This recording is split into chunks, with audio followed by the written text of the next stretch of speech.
They moved on to Barcelona. And a very good afternoon to you. You are welcome. I'm delighted to say we've got Kieran Donaghy. How are you? Good, how are you? Are you settling into life as a retired ex-Gaelic footballer? Absolutely, yeah, no problem at all. Busy going away for the brother's wedding to Spain next week, so flat out at work, you know the way you'd be trying to clear everything off your desk. Yes, I do. Was there any temptation to stay for another year to see what the next manager coming in might be interested in? I don't think there was, which was probably enough of a sign to kind of, you know, to kind of know that this was it. I said to my wife, I said I nearly don't want to wait till the manager, and that's why I made the announcement when I did, because if the manager comes in, two things are going to happen. Kieran, thanks for the years, you're not a part of my plans, and you go away heartbroken, or he asks you to come back, and it's hard to say no to coming back. Yeah. You know, I was kind of gone for the last 3 or 4 years, and Em was like, oh, come back, and you know, we want you to be a part of it, and we want you to be helping us or whatever. And when the manager asks you that, and you're getting to put on a Kerry jersey, it's actually hard to say no. Yeah, that's what I found. And I think when Eamon went inside in the dressing room was probably when I sat down and was getting togged out that day. I was kind of like, this is going to be it. This is the last time I'll see Fitzgerald Stadium with the Kerry boys. This is the last time I'll play for Kerry. And that stuff started going on in my head. So, you know, I built it up in my family, and my wife and all that had known that the time would be probably this year. But I think it was kind of then, knowing Eamon was gone, knowing I wouldn't have Eamon coming back on, give us another year. But I think playing wise and my body type and the age profile next year, 36, it's a vulnerable place to be. You're asking yourself an awful lot of hard questions all the time. But not because it definitely felt like you could contribute next year. That was the thing. That when we were talking to people afterwards, it was like, well, you know, there's definitely like a very specific role that Kieran Donaghy could play next season if he wanted to. Yeah, I think I could help the team offensively, no problem. You know, probably from an off the bench role, which, you know, I've never minded. You know, obviously you want to be playing, but you know, if that's my role and that's my job, I always just took it that was my role and that was my job. So I feel like I could still, you know, catch ball late on, set up goals, you know, be a leader up front, be a focal point. I feel no problem in doing all that, but just other areas of the game where I feel like my mobility I just don't want it to cost us, and that'd be a big fear of mine, that, you know, a team would put a runner on me and start taking me up, and next thing, you know, 65 minutes in, I can't follow him because I'm 36 and, you know, I'm too tired and I can't get after him, and he goes in and gets a goal, and I cost Kerry an All-Ireland quarter-final, semi-final, final, and then I'm kind of going to myself, oh my God, you know, this is going to be going over my head for 50 years. Yeah. Why didn't I step away? I can't believe. So the thoughts of me costing anybody a medal or a game or a win was also in the reckoning. When did you start having those thoughts? I suppose pretty soon after the kind of Kildare game, because, you know, you know, that was a kind of a game where, you know, you kind of come out, you've won, you're out of the championship, your manager's retired, you know. I think I had a few pints with the boys. Was that a bit weird when you were sitting in the stadium taking memories, like snapshots that you want to imprint in your brain, even though it's all very familiar to you, but this is the last time? Yeah, I think it was all probably a bit overwhelming for me at that stage. I wasn't thinking along those terms. There was, you know, I was kind of in a room where our manager had announced his retirement, a fella that I played with and soldiered with, both as a player and a manager, and, you know, certain guys in the dressing room that I'd be looking at kind of going, you know, the end might be too far away for one or two of these guys, and you're kind of looking over and you're kind of going, you're just taking it in really, and you're kind of looking at the really young guys then kind of going, they're bouncing out the door. Yeah. They have their whole career ahead of them. How lucky they are to have their whole career ahead of them. And geez, I'd love to be 22 again, coming into that dressing room and doing it all again would be some laugh, yeah. Can I talk to you about, there's a couple of specific things that I want to talk to you about. Okay. The Underdogs in particular, right? Because it has become the stuff of legend that without the Underdogs, I think that's 04, is that right? Yeah. And it's back on TV now, so at least people get the cultural reference again, because there was yes. a 10, 12 year period where nobody knew what the hell you were talking about. Yeah. Would you have played football for Kerry without the Underdogs? Well, I had. So I was on the panel in 04 for the All-Ireland quarter-final and the All-Ireland semi-final. In the All-Ireland quarter-final and the All-Ireland semi-final. And we played Dublin in the quarter-final, I think, and Derry in the semi-final. And, you know, so I was in the Kerry panel. And then the Underdogs is December 04. Yeah. So I'd been in the panel, but I hadn't played. So you were a bit of a ringer in the Underdogs, technically. I was what? You were a bit of a ringer in the Underdogs, technically. Yeah, well, I hadn't played senior football, so that's the rule. Enough. So Yeah. I'd say they were kind of looking at it going. At the time, I think one of their midfielders got injured. I think they were that was the one place I think they felt that they were possibly lacking. They had good forwards, they had good tight defenders, they had a good mix from guys all over the country, and I think they just kind of said, listen, because I was late to it, I wasn't there at the very, very start, so me and Pierce O'Neill were kind of called in kind of on a tryout basis. Look, let's see what you have, lads, and the two of us got in there together, and Pierce's running game and my fetching and kind of leadership around the middle was just gelled perfectly very quickly. We kind of realised after the first game of playing with each other that we were going to be a formidable enough kind of partnership. Yeah. So it was so would I've played for Kerry? I think I would have, but did it give me a huge platform and a huge thing really to the Kerry management at this time? That's the way I was taking it, is he dropped me for an All-Ireland final this year. It was for Seamus Moynihan come back from an injury, so I knew where I was in the pecking order, don't get me wrong, but still, I was hopefully, like at that time, I was on massive bonus territory. I thought that was good as it was going to get, number 30 on the Kerry panel, trying to make a squad for an All-Ireland to try and win an All-Ireland medal. That was it for me. So when that call came, when I found out that I wasn't on the panel for that final, I was heartbroken, because I wasn't sure that I was going to be back in next year or I was going to come again. I didn't have that footing in the squad to think like that. So I would have been, so the Underdogs gave me that bit of a platform to go out there and have a good game. I kicked 2 points in that game. I contested well. We did Mike Quirk, William Kirby in the middle of the field. So it was a hard draw. And just to lead a bunch of guys that had never been on that kind of a stage before to win was huge. So that's the winter of 04. When do you get back onto the Kerry panel and start playing? Pretty much straight away. So kind of, look, you were dropped last year for the final, but we think you've got a bit of potential, so we want you to come in again from the start. So 05 was my first time where I was kind of in from the start, and where I really kind of, started to get the bit between my teeth and kind of go, maybe there's a spot here for me in the squad. William was getting older. And I was kind of saying maybe I can fit in here somewhere. Are you serious about football at that stage? Like, have you decided that that's something that you're mad into and fully appreciate? Oh, I was always mad into it, and I was fully into it. But my persona to somebody looking at me from the outside would have been very probably much. He's not taking it seriously. But any time I've been in between white lines, whether it could be tiddlywinks if I was going into an arena to play it. I'm going trying to win, and so I was a very they saw me as this kind of relaxed, jokey guy. Yeah. And I was all about the boys in the dressing room, even fellas I shouldn't have been about. So I was talking to Seamus Moynihan like he was my, best friend, when Seamus was probably going, who's this young fella breaking my chops, asking me questions about this and about that.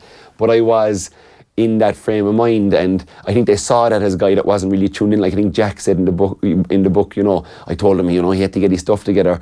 And Jack was probably right, but in a way, I would have never thought that once the game was on, or once there was a ball thrown in, outside of that, I was outside of that. I was very relaxed. So in 05 you're part of the squad, but at what point does the notion of you being full forward happen? Because that's 06, right? And that's like at the end of the Munster Championship, which has gone really badly. Like Kerry football's in crisis. What happens for that full year and a bit? Like, are you a sub midfielder effectively? Well, I was a sub midfielder in 2005, and I remember Jack threw me in Páirc Uí Chaoimh. We were 1 point up with 15 minutes to go. Packed Páirc Uí Chaoimh at the time, a very good Cork team, a very good Kerry team.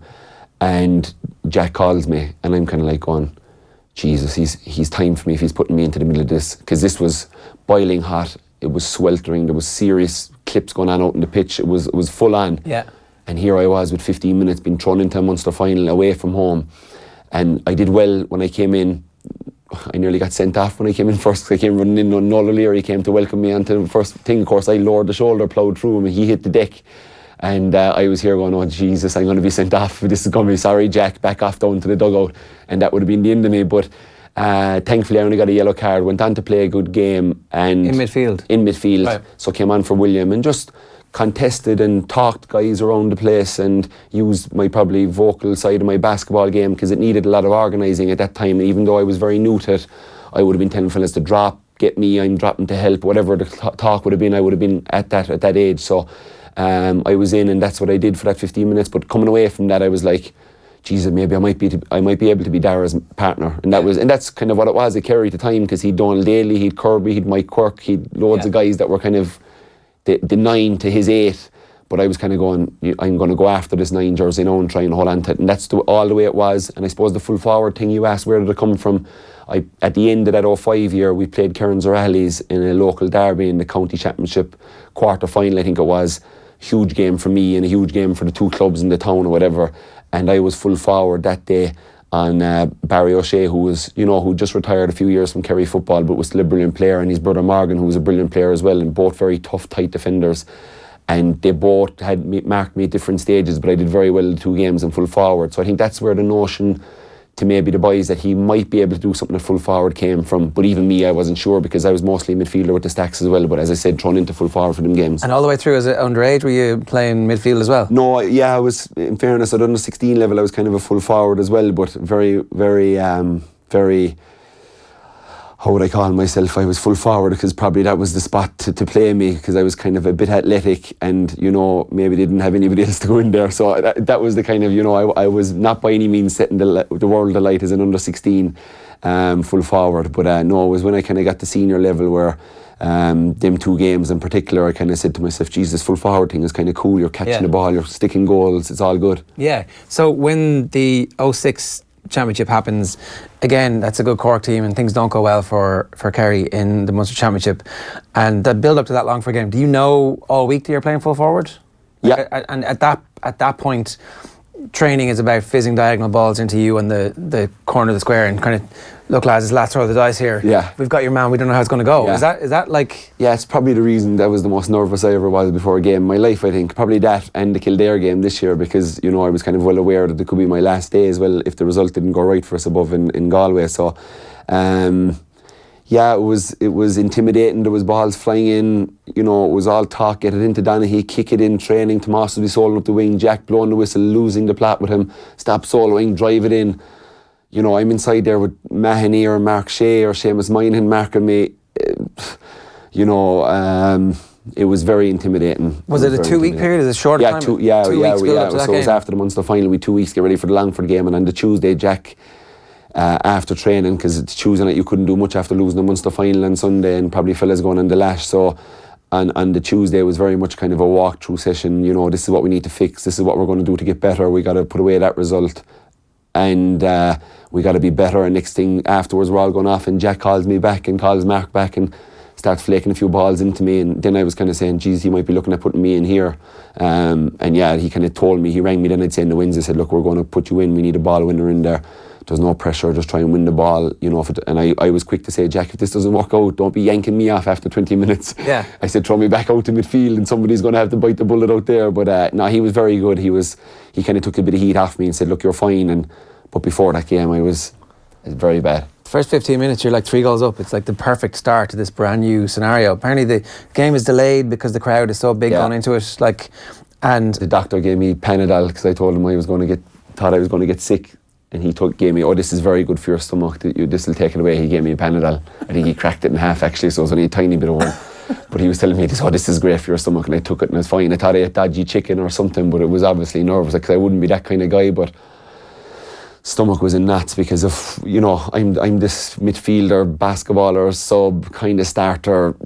Now you're kind of wearing 14 for a county that's known for forwards and classy players, and so it was hugely intimidating, yeah. But look, as you say, couldn't have gone any better. What is the game? What sticks out from the game for you? And what's that feeling like afterwards when you realise that it's been a success? Or at least this one time it's been a success. Yeah, absolutely. Yeah, that's, because, that's all it was then, and I was well aware of that, but I was also well aware of how well it went. I knew what I had my hands on in terms of assists, and, I knew what I'd set up, and I was saying, I've contributed a lot today. And then the draw was Armagh, you're kind of going, oh yeah, this will know, and the pressure was ramped up, even more, because whatever about doing it against a kind of a relatively inexperienced Longford squad, even though they were a serious team back then, they were very good. Like that day, as good as we were and as good as everything went, they were right there. They were 4 or 5 points down at one stage. So, but Armagh obviously in Croke Park is a different kettle of fish, and 25 minutes into that game, I'm looking over to the line, I'm saying he's going to have to pull me. And the fact that I'd say the only reason he didn't take me off is because I'd played so well in the Longford game that he said, look, we'll just stick it out. And right before half time, there was a few balls came in, I got a few assists, we nearly got a goal, but we got 2 points. and we went from 6 down to 3 to 6 down to 4 down, and in the dressing room, and then came out in the second half and got the goal, and that was kind of it. What's the dressing room half time? Because that's the you. I think the goal, I can't remember specifically, but it's you get it over Francie Bellew's head and turn and stick it. Yeah. Is that right? Yeah. So before that happens, right? What's the conversation like at half time in that dressing room? Is there any sense? No, I think it was fine. I think the fact that I'd got that kind of them few tap downs before a half time, you know, they were tap downs. Sean Sullivan put in an absolute screamer of a ball, like it didn't travel the height, like about 6 foot, but it just went in a kind of a straight line. Yeah. And I was able to jump up and palm it down right onto Gooch's lap, and but the kind of talk was, we're fine, lads, you know, we haven't motored well, we haven't functioned up front, but we're 4 down, we're okay, we just need to start well. And Dara came out and caught the kick out and ran straight down the field and hand passed it off to I think it was Owen Brosnan, and we got a point off it. And then Galvin got a massive turnover and it broke out to Sean. I think Sean was going for a point. I think he'll say that himself, even though he questions it sometimes. So he put in a lovely ball, but I think he might have been going for a point. But if I miss, I'll miss this side, so your man might get it. And yeah, I caught it and landed, and the goal was big, momentum-wise. It tied up the game. It just gave a step of the belief. And you, at that point, after that game, must be thinking, actually, you know what, I can do this. What was your level of doubt over that course of that season, and when did you finally stop thinking that? I think there was probably doubt there because the pressure was mounting going into every game. Whatever way it worked out, I was, you know, the Longford thing, I played so well, and it was all the high balls and we caught, and it's great. Then the Armagh game came, and I had to take on the mighty Armagh defence and sweepers and Francie Bellew, and that's huge. And then you've Cork, and there's a massive amount of pressure because in All-Ireland semi-final it's against Cork, and I've played well against Francie Bellew and I've played well against Longford, so the pressure is just climbing going into every game. And then the final is worse again, you know, that kind of way. But, you know, at that stage I was just so focused on the team. This is just after you've scored the goal against Armagh. Sorry to interrupt you. There's the picture of yourself and Paul Hardy having just a little chat. Yeah. What do you say to him? You can repeat it, it's fine. Yeah, I was like, I leave out the curses of it. It was kind of along the lines of who the F is crying now. I think Baby might have been thrown in the end of it to sound like Eamon Dunphy, but I was more kind of, it was just that's what that look, I don't know how to explain that. That's just me. I you know, looking at that picture now isn't overly flattering, but that was me kind of standing up to him saying, you know, because he was in my ear, he'd tell you himself, you know, he's a great character, had an unbelievable career with Armagh and Crossmaglen, so he knows what he was at, trying to rattle me, and I knew what he was at, and then that was me trying to rattle him back and kind of let him know that you're going to need a lot more if you're going to be coming at me with that stuff. You know, I've marked 6'5" guys from Brooklyn in New York who talk smack on the street for a living, and I was able to handle them fellas. I was like, you're not going to rattle me if that's what you think you're going to be doing. So that was just more kind of standing up, I think, kind of just giving him a touch back. I didn't mean it to look that obvious. That was just my first instinct, was to give it to him, and then I went off with my big celebration after that. There's a sense though that the Kerry team kind of needed that as well. Like apart from the tactical innovation of having you and the tactical ability that you bring to the team, this was also a Kerry team that had suffered what they suffered at the hands of Armagh, and the sense that Armagh and Tyrone were impossible objects, and that they were almost never going to be overcome by this Kerry team and this Kerry group. So a little bit of brashness back to them was something that maybe that Kerry team, I'm sure they had it innately, that sense of self-confidence, but we didn't see it on the outside. We never saw that expression. Yeah, I think you'd fellas doing it all over the place that year. You'd the Mahonys and the Tomases and Galvins and Declan Sullivans.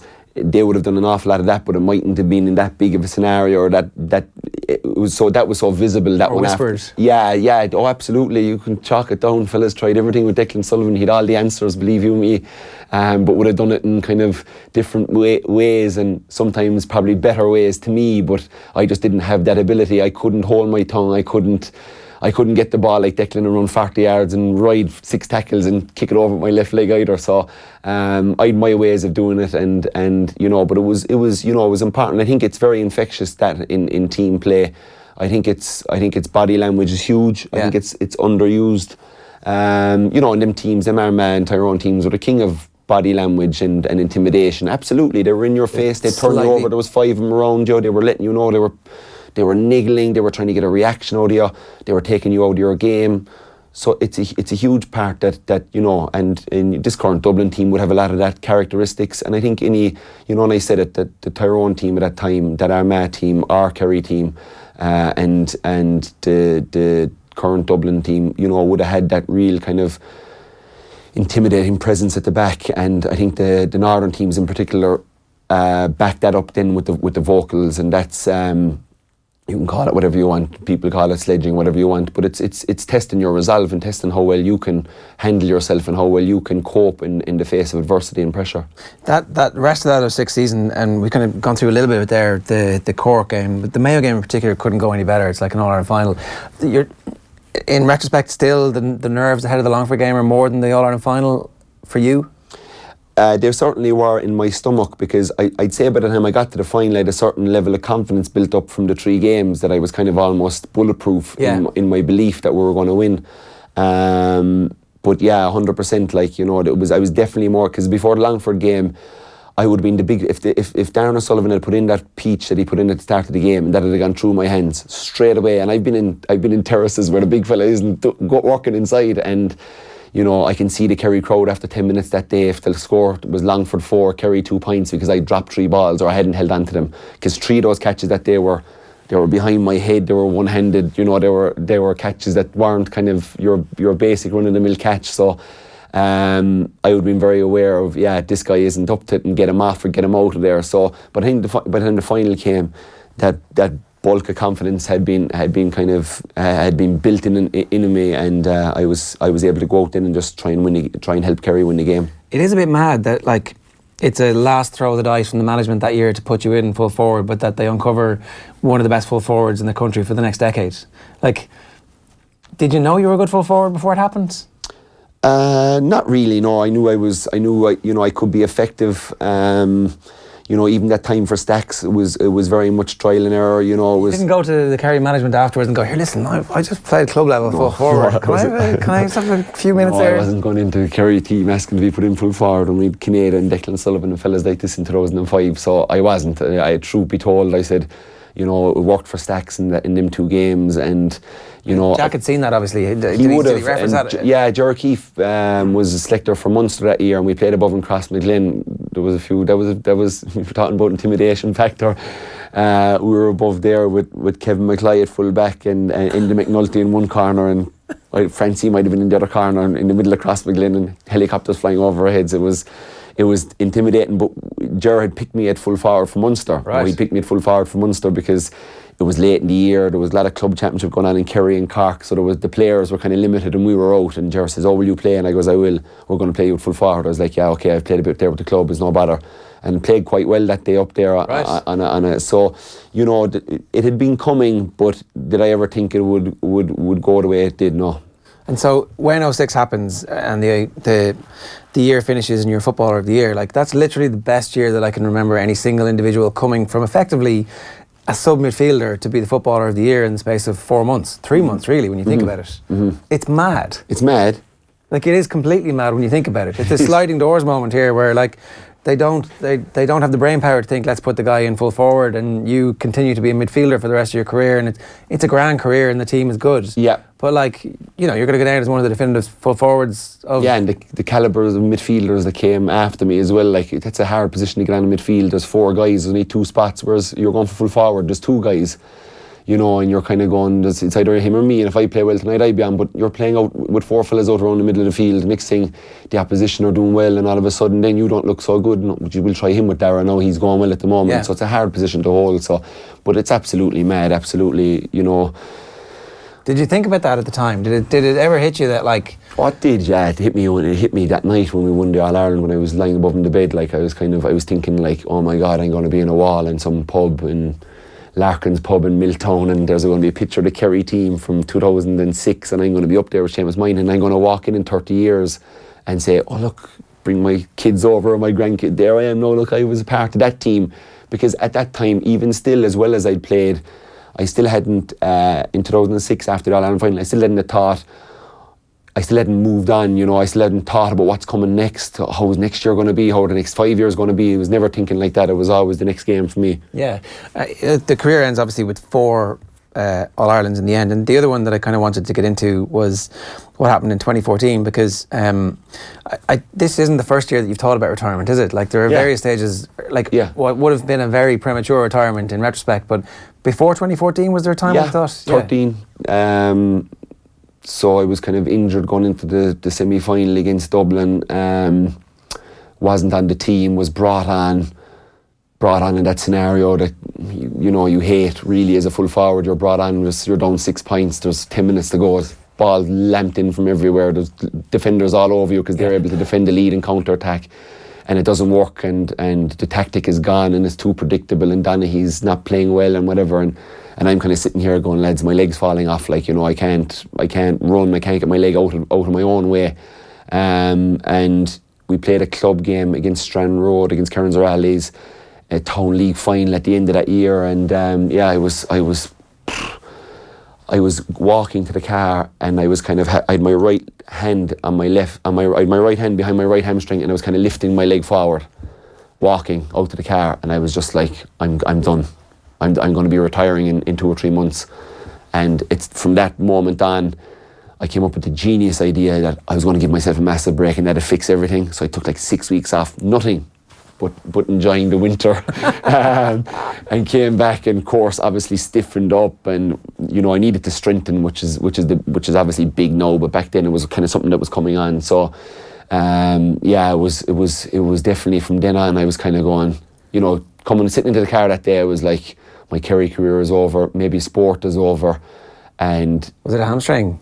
No, it was kind of like a groin, but I couldn't lift my leg. The groin moves your leg forward as well, or the hip flexor. Yeah. And it was all around that area. It was just burning. It was like someone was stabbing me with a knife in it. I couldn't kick. Like, if I kicked the ball with my right leg, the impact of the ball on my foot was like, like getting a bad jab. So, so from then on, it was, that's why from that November 13 to the Mayo game in 14, it was just a constant battle, and Jerkeen working with me every day, and running and exercises and strengthening, and and you went back. You did decide to go back. I did decide to go back. Well, I said, look, the boys are going to be the only body that's going to get me back are the Kerry medical team and the boys in Santry. So I was like, I might as well be in with them if I'm going to have any chance. Yeah. And obviously I was kind of still, a relatively, good player for Kerry. So they were trying to say, look, we want to try and fix this, but it was just hard to fix, and it was frustrating because I'm walking around like there's nothing wrong with me. So come March, that real pain, I'm not lifting my leg anymore, I'm just walking, but I can't run, I can't get my leg up into that full speed motion.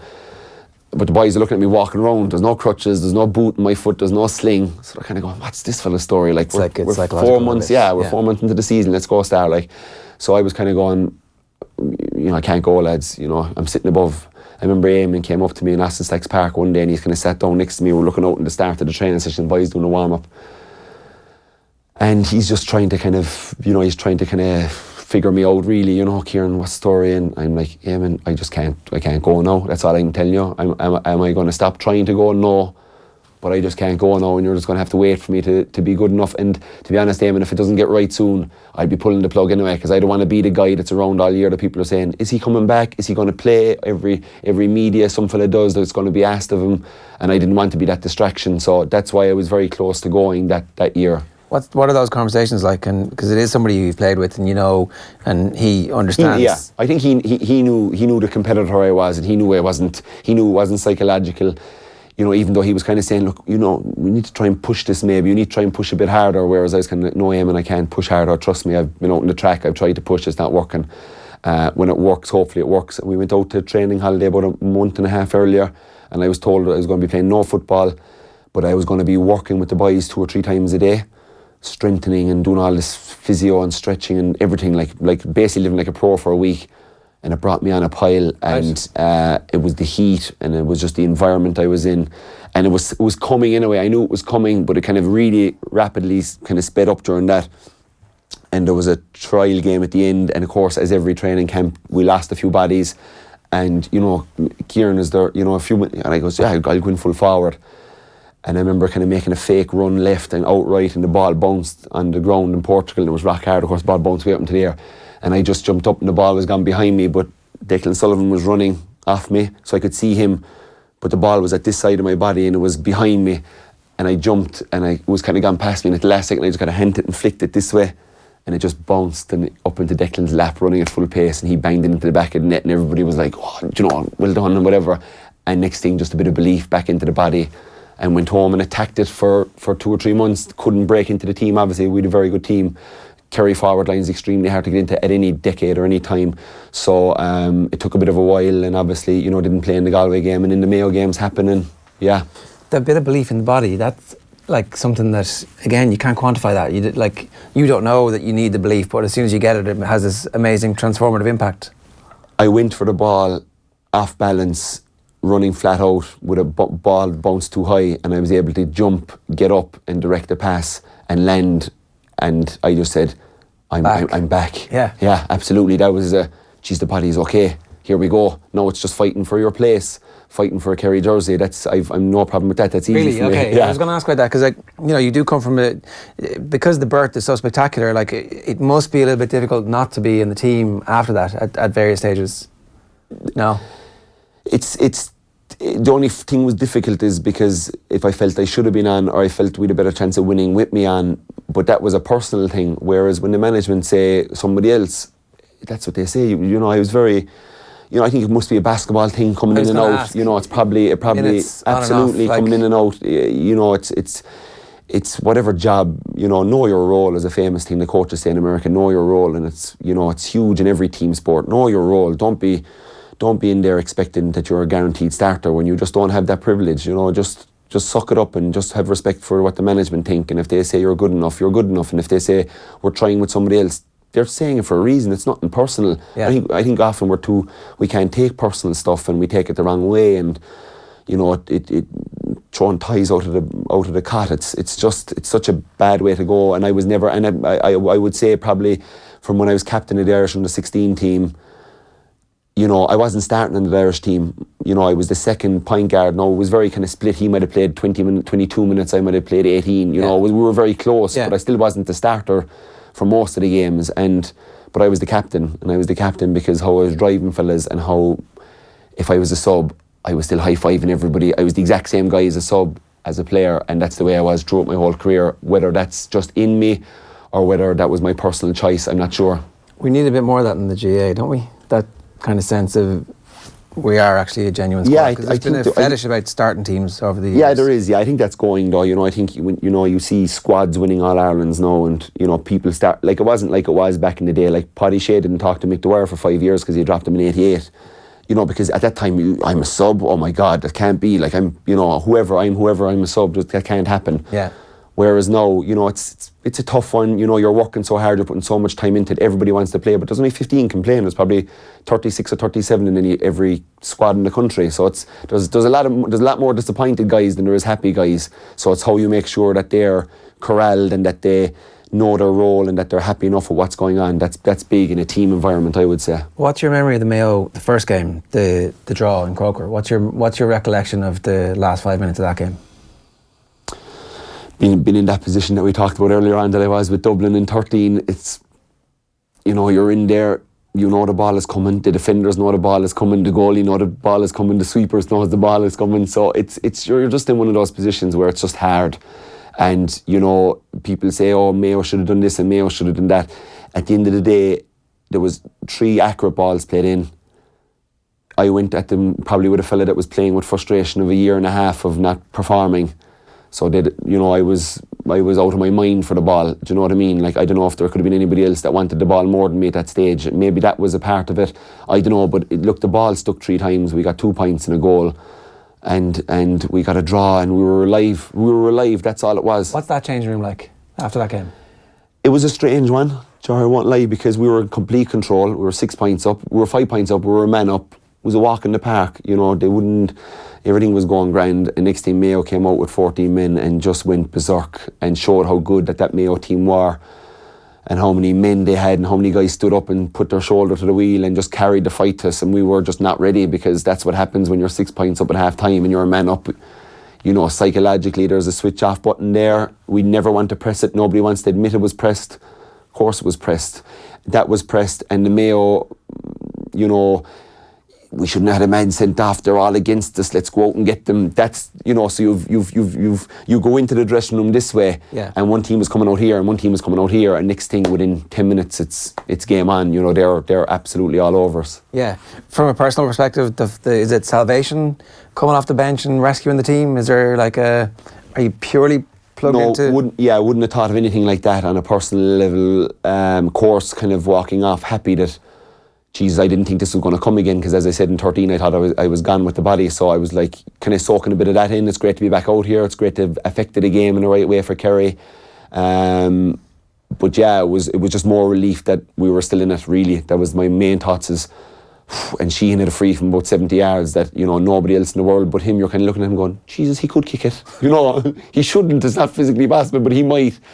And he gave it a right go and it just dropped under the crossbar and yeah, we had another day out and it was all onto the Gaelic grounds. Yeah, and the Gaelic grounds is obviously another game of mayhem. You guys start really well, but suddenly 15 minutes in, you're 2 goals down. And again, there's a great performance. Like, your own performance level is at the level it's supposed to be. Like, you are Kieran Donaghy reborn again. Mm-hmm. After that game, at least, is there a sense of, actually, you know what, I'm back? Oh yeah, there was, because as I said, there was another kind of pressure game for me, because all of a sudden I'd gone from being a guy that didn't play in the match before that to a match later. I'm option number 1, you know, it's get it in, if it's on, put it into him. But like, I'm lucky enough now, I have James and Paul Ganey either side of me, so for guys looking up, they have the best of both worlds. Like, they can play whatever ball they want. But again, that day the ball came in and it was good ball, and I was able to, you know, there were stages where I won one ball and I remember kind of fist pumping. I had my one hand pinned behind my back, and James Dunn, who played it across, and I caught it with one hand and I was pulled to the ground. We were 7 down. And I just got up and just let this kind of roar, kind of almost a John Milan, as you call it, a John Milan fist pump to the crowd. But what that was doing was more letting them know that we weren't gone away, and kind of saying to myself, come on, man, we're 20 minutes in, we're 6 points down, we need more. And it was just got me going. And a minute later, I'm sticking a half a volley into the back of the net. Now it's 3, and we're really in a game now. But that game was, you know, it's the best game I've ever been involved in. You know, no team deserved to lose it, really. I think another draw and another game, everybody would have been just licking their chops. But it was brilliant, and just the atmosphere in the Gaelic grounds that day, when you have 40,000 and there's 20,000 of each groups of fans crammed into it, you know, you can't get better than that, really, as a kind of an atmosphere to play in. In the All-Ireland final, when Durkin kicks the ball out to you, what are you thinking? I'm thinking, I kind of guessed I was 2 steps gone, and, you know, I was hoping to dive and maybe get a hand in it to knock it out to Paul Ganey or something, because I knew where he was going, but he pulled it a twinge a bit as well. But I was onto it, and just once you're getting it, you're just saying, fuck it, just score. Like, that has to be the thought process, to stick it in the back of the net. And Gooch claims credit for your finish.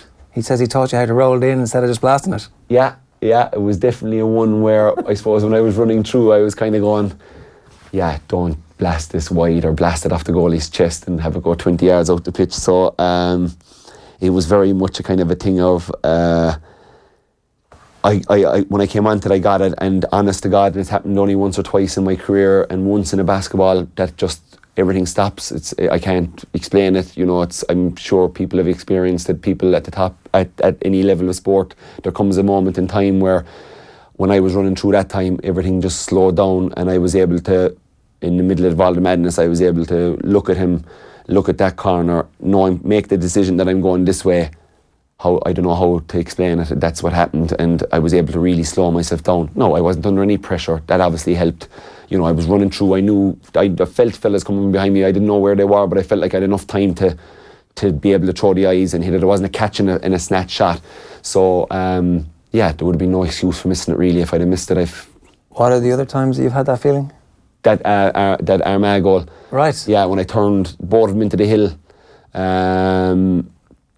When I turned French that time, when I took the bounce, and I could see Hirty coming out, and the natural thing for me to do would be roll it into the hill corner, we'll say, but I went across my body into the Nally side of the hill 16 goals, and just in the moment in time of turning the corner and looking, it just slowed down as he was coming out, and I was able to know to line up like I'm going this way, but then put it across my body. So they're only 2 times. I don't know what. There's probably some name for it. The sports psychologist will have some. It's being in the zone, right? That's been in the zone, maybe. Absolutely. Flow states. Yeah. I'm like Billy Hoyle and White Man Can't Jump. You hear it happening. I do want to talk to you about basketball if I can, just for a couple of minutes at the end of this. But so you were obviously already a good finisher at that point. I know there's you have talked before about learning that kind of stuff from Gooch, but clearly that calmness under pressure is something that does that come from basketball?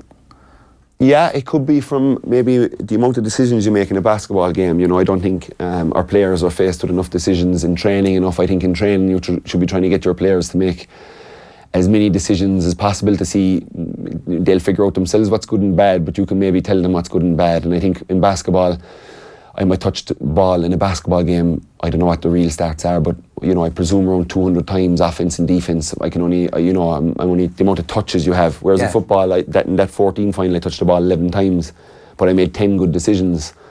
So the 10 good decisions resulted in things happening. Whereas in basketball, you're making a decision everywhere. Am I going to play and help defense? Do I get back out on my man? Do I go for this rebound? Do I not go for this rebound? Am I fast breaking? Am I slowing it down? What offense are we running? Who am I screening? There's constant stuff going on in your head. So I think when it comes to decision making in football, it's a huge thing. For that kind of a goal instance, I don't know, there's that moment, is that a basketball thing? It happened to me once in a basketball, shooting a jump shot late in the game, but it's more of a kind of it's more of a decision making thing that the basketball helps. I think that's just a moment in time. I would say them instances, I don't think it came from basketball, everything slowing down the way it did them a few times. There must have been a great temptation to retire at the end of 2014 with thanks very much lads, right off into the sunset. That would have been the easy probably thing to do. My nan wanted me to do that. She just said, look, just try and go out when you're on top, and it's you've answered all the calls and you've answered the critics and you've nothing more to prove and blah blah blah blah. But as I was kind of thinking at the time, it wasn't about proving anything. I always just wanted to try and win more medals and try and win more games for Kerry, and that was always my teammates and my management and my family, I was more worried about what they were thinking more so than what the general public were thinking. But she wanted me to do it on a kind of a level where I'd say she didn't have to be lighting any more candles for me or saying any more novenas before big games. So she wanted me to retire, but then Stacks won the championship, so I was going to be captain of Kerry, so it was never an option from then on. Yeah, I think it was a really good decision though. Like, that Kerry team were still relevant right up until the very end. Yeah, no, but it was very funny for me. It was, and that's why I loved the last 4 years so much, because it was a completely new team from the one that I came on. So I was came onto a team, saw it out with them, and then started a journey with a new bunch right up to this year where I'm playing with 18 and 19 year olds, and there's, you see them bringing certain things to the table and you're learning off them all the time. So it's I really enjoyed that journey of, and then 14 probably cements, that win cements, the second part of my career in a way. So it was very enjoyable to win a very precious medal with that great bunch that we had in 14, and then drive on with them and try and help them, help them, show them the way, if I could, of what it's expected of being a Kerry player. So that was big for me. What year Kerry's team is your favourite? If you had to pick one to play a game for your life. If I had to play one to play a game for my life, it's probably the 09 team, which I wasn't really on because I broke my metatarsal twice that year. But we'd Ty Kennelly and we'd Darragh O'Shea in his last year, we'd Tommy Walsh playing out of his skin. And that year we lost the 3 of them after that, which was, we'd been in 6 finals in a row. This was our 4th win in 6 years, and you're losing Darragh O'Shea, Ty Kennelly, Tommy Walsh. They're big guys to be losing out of a team when you just got the momentum of winning an All-Ireland back, that you were kind of disappointed with the one we lost in 08. We felt we were the better team, but Tyrone played better than us on the day.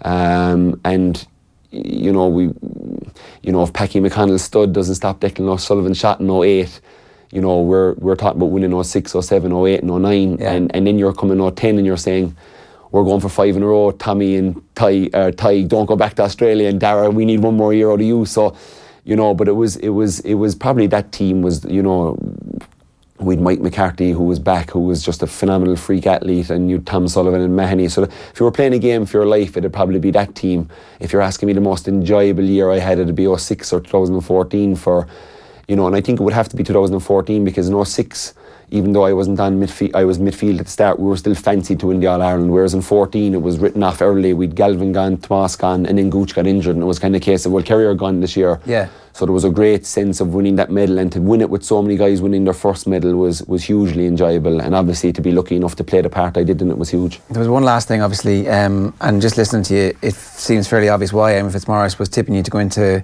management off the ball the night you retired. He was like, yeah, look, it's pretty clear this guy has everything that anybody would want in a manager. At what stage do you see yourself getting involved in teams at management level? Like, do you give yourself a bit of a break? Do you go and play basketball for a couple of years? Yeah, I think play basketball, and I'll probably try and do a bit of learning now, because some people think I may have the tools, but I don't have experience of what it is to be a part of a management team, let alone be a manager. So, but there'll be certain things that I would think that I'd be able to help teams with, but I need to go mould them, and that's what I'll be doing kind of this year and whatever, is trying to. What's that?